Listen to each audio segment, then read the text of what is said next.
I'm going to take advantage of this drop that's about to happen in Microsoft. And I say that for a few reasons. For one, these red and purple lines here, I talk about them all the time on the Bollinger Bands. I'm not going to explain what they actually are here, but they're trend lines for the actual stock. So as you can see, anytime the stock touches that Bollinger Band up top, it usually gives a little bit back there. So it touches it, gives a little back. Touch it, gives a little bit back. So what it's doing now, it just touched it again. All right, so I don't move off one indicator though. So our MACD is over here in the overbought territory. It's been here for a little while. Not even going to fully explain what that is either. But anytime that comes down, the stock tends to follow. So it's been in this overbought zone for a while. So that's going to come down here soon. And the RSI is going up, which anytime the RSI goes up, the stock goes up. But it's been up here. This MACD and RSI, anytime they come down together, that's exactly what I need. And that's what's about to happen. And also the TTM squeeze has been on a neutral to downward slope here for a while. So I'm going to take advantage of, and not to mention Microsoft keeps hitting all-time highs. So anytime that happens, there's going to be a pullback. So I'm going to take advantage of that. And it has low implied volatility here. So I'm going to buy a put spread.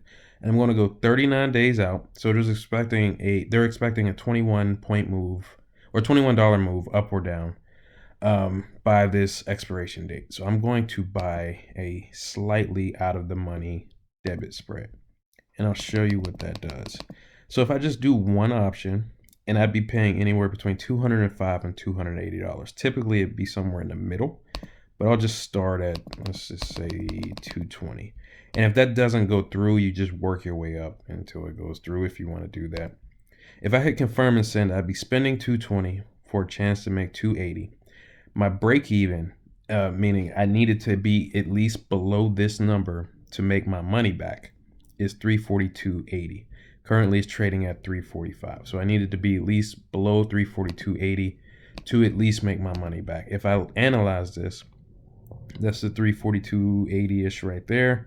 As it goes down, I needed to at least hit my lower strike, which is 340, to make my max profit, which would be $280. So spend 220 with a chance to make 280, and I'm looking over in the corner. Spend 220 with a chance to make 280. I'm going to up that a little bit though. So I'm going to do two of them for spend 440 with a chance to make 560. Okay. So I'm going to hit confirm and send 440 and 560 and see if that goes through. Now, if that doesn't go through, you have to inch your way up and how much you spend. So I'm spending 220 per option right now. All right, so that didn't go through.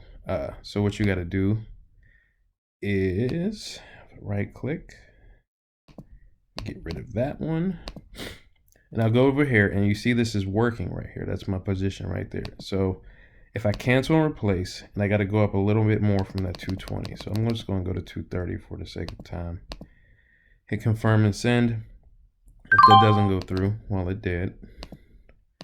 So let's take a look at that position. So I spent 430 with a chance to make 570. Okay. My break even is still near 342.80-ish. So around there. But as this falls, and I'm talking about the purple number there, the more I make. All right. So my goal is typically to get half of that blue number there. So we'll check back here in a few weeks, sometime probably in December, and see what it's doing. So here we are about a month later, and as you can see, it fell just like I thought it would. And so it fell, came back up a little bit, and fell again. And like I mentioned before, it stayed within that Bollinger Band. So it doesn't always do that. Sometimes it leaves a Bollinger Band, and then the Bollinger Band will have to adjust to the stock, but it stayed within it. So that's how you can use your indicators to determine where it's going to go. Now there's a bunch of different indicators. So that's just one of them that you can use. But as such, if I go to where it's trading at now, so it's trading at 318. And if I go right there, look at that purple number. So I made 534 on this out of a possible 570. So typically I would cut this off at half of that blue number. So I should have been taking this off at two something. But I wanted to hang on a little while because I saw where it was headed. So a possible max profit of 570, I'm going to get 523 out of this. So you can see now that I am up 525 right there on this one. So that's a pretty simple one, but that's how you would use your Bollinger Bands to determine the direction of an actual stock and an actual trend.